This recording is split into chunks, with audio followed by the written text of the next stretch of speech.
বুন্দিয়া লাৰু কি মাতা আৰু দুপৰীয়াৰ ভাত সাজৰ লগত Hello friends, welcome back to my YouTube channel Himanshu Vlog. প্ৰথমতে আপোনালোক সকলোকে মোৰ ভিডিঅ' মই চাই থকা বাবে বহুত ধন্যবাদ। যিমানে দিন যায় আছে সিমানে গৰমটো বাঢ়ি যায় আছে, কি কৰিব উপায় নাই। চাওক আমাৰ মধুৰিআম লাগিছে, মানে খাব পৰা নাই, ৰ'ব খাব পৰা হ'লে খাব লাগিব। সৰু আছে।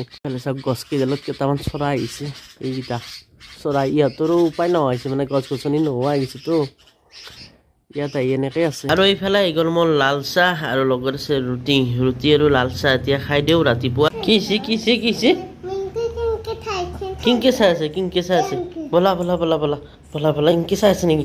চাও কি চাই আছে, বলাচোন দৌৰা কিংকে চাই আছে হা? তো মাম চাই আছে মেওটো। এই মাম আছে না, মাম চাই আছে। তুমি মাম চাবা?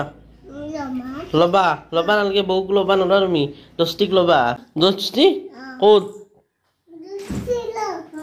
ক'ত আছে দস্তি? যা লৈ আহ, যা এইটো বাহিৰত আছে, যা লৈ আহ, দাঙি লৈ বেয়া। এইটো দস্তি আহ আৰু মাতা উঠি দিয়া বেয়া নাগে, ইয়াৰ পৰা মাতা এই উঠি দিয়া জোৰকে মাতা। ক'ত বা গেল দস্তি ক'ত গেল? পৰি যাম ধৰাচোন, ধৰা একবাৰ ধৰা। মই দিছো ক'ত উঠছি চাই ভয় কৰা আদি কিয় উঠা নোম ইয়াৰ পৰা চাই থাক। মা দিতা দস্তিক তো দস্তি বাহিৰত সামৰি দিছে, দেখিছা না দেখা নাই? মাত দস্তি ডাঙৰ মাত। ক'ত যাবা? ক'ত টাকা যাবা? হা মোৰ গাড়ীত ক'ত যাবা? ফুৰিব যাবা নেকি? যা এতিয়া বিছনাখান দিয়া, বিছনা নহয় বিছনিখান দিয়া, যাওক দিবা। কাক দিবা খান দ মই দিও থাকা তুমি। বাই মই যাওঁ দে। কি মোৰ গাড়ীত যাবা? মোৰ গাড়ীত যাই বোলে। ক'ত যাম মোৰ গাড়ীত? এইফালে আহি গ'ল মোৰ দুপৰীয়াৰ ভাত সাজ, আৰু দুপৰীয়াৰ ভাত সাজৰ লগত আজি আছে এইফালে আছে মাছ ভাজি আৰু এইফালে আছে কচু পুৰা। একদম চাওক, একদম মজা হৈছে, খাব লাগিব, একদম তেলতেলীয়া। আৰু এইফালে আছে কচু ভাজি, মানে ক'লা কচুৰ ভাজি, আৰু এইটো হ'ল কচুৰ পাত।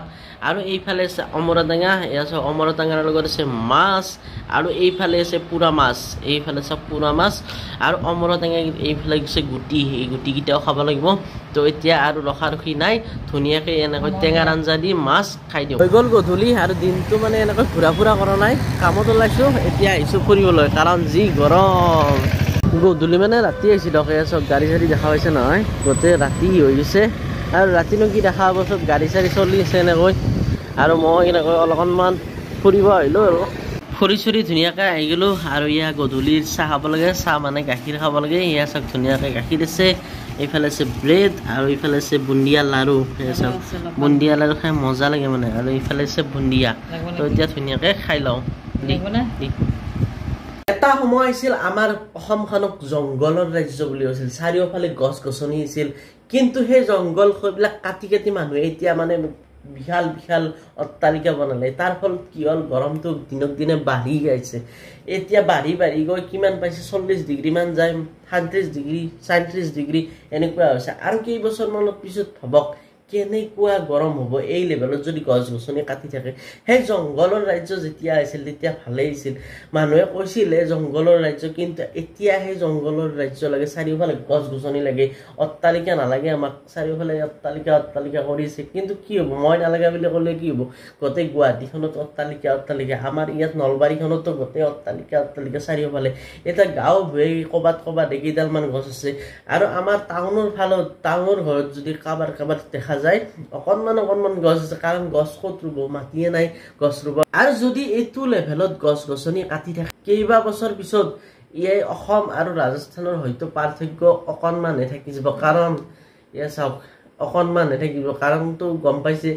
এতিয়া মই অলপ আগতে মানে ফেনৰ তলত আছিলোঁ, একদম গেঞ্জি খুলি আছিলোঁ। কিয় বনোৱাৰ স্বাৰ্থত মানে এই চোলাটো পিন্ধি লৈছোঁ, যাতে বেয়া নেদেখি। গেঞ্জি পিন্ধি অলপ ভাল নালাগে দিয়কচোন, মাজে কেতিয়াবা পিন্ধা যায়, কি কৰিব উপায় নাই। গৰমত গেঞ্জি পিন্ধি থাকিব লাগিব ঘৰত। এই চোলা তলা পিন্ধি এনেকৈ ভিডিঅ' বনাই থাকিলে নহ'ব, এই গৰমত ফিট হৈ যাব লাগিব কেতিয়াবা। হয় ইউটিউবাৰ হয়, ইমান সহজ নহয় জানো, তথাপিও ট্ৰাই কৰি আছোঁ ভিডিঅ' দিব।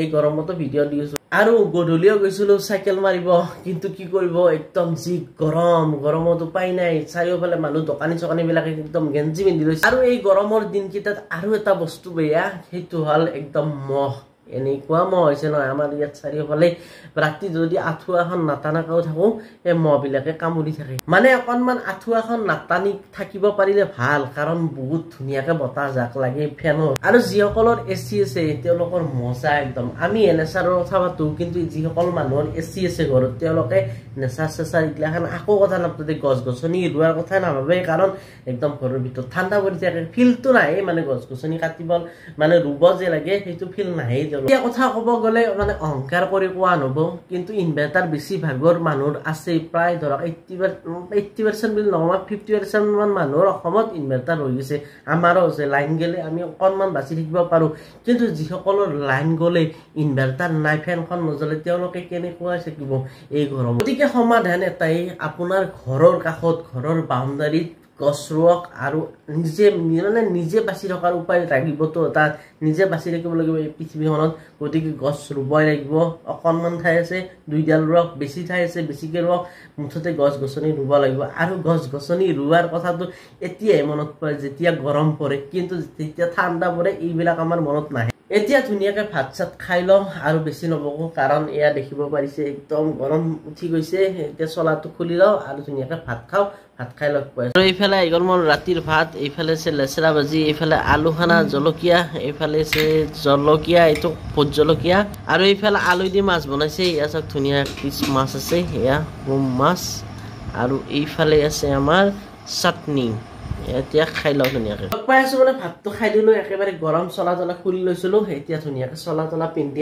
আকৌ এবাৰ আহি গ'লোঁ আপোনালোকৰ সন্মুখত মানে ভিডিঅ' কি বনাম একদম বাপক গৰমতে নৰি থকা তথাপিও বনাই আছোঁ আৰু উপায় নাই যিহেতু ডেইলি ভিডিঅ' দিম বুলি কৈছোঁ আপোনালোকক গতিকে কিবা নহয় কিবাটো দিব লাগিবই তেতিয়াহে আপোনালোকৰ লগত কানেক্ট হৈ থাকিব পাৰিম মানে কথা দি মানুহ কথা ৰাখিব লাগে এতিয়া ৰাতিও বহুত হ'ল দিনটো এনেকৈ থাকিলোঁ কিবা কিবি কৰিলোঁ কাম চাম কৰিলোঁ ড্ৰেছ মানে কাপোৰ পিন্ধিব নোৱাৰি একদম কাপোৰ পিন্ধিলে কিবা যে কম্বল একদম জাপি থৈছো ঠাণ্ডাৰ দিনত কম্বল তেনেকৈ একদম পিন্ধা আনো কম্বলখন পিন্ধি লৈ আন পায় আজিৰ ভিডিঅ'টোত বৰ বিশেষ নাই যদিও যদি ভিডিঅ'টো চাবলৈ লৈছে লাইক কৰিব আৰু যিসকলে চেনেল ছাবস্ক্ৰাইব কৰা নাই ছাবস্ক্ৰাইব কৰি দিব আৰু ধুনীয়াকৈ পানী চানী খাই থাকিব দিয়ক এইকেইদিন পানী প্ৰাণী কাৰণ পানীয়ে প্ৰাণ আৰু প্ৰাণটো যদি আমাৰ নাথাকে আমি থাকি কি লাভ মানে কিবা এটা হয় আৰু বৰ্তমান যি দিন পৰিছে আজি কালি পৰহি পানীৰ লগতে এইখনো মানে প্ৰয়োজন হৈ গৈছে মানে আমাৰ দৈনন্দিন জীৱনৰ লগত খাপ খাই পৰিছে এইখন নহ'লে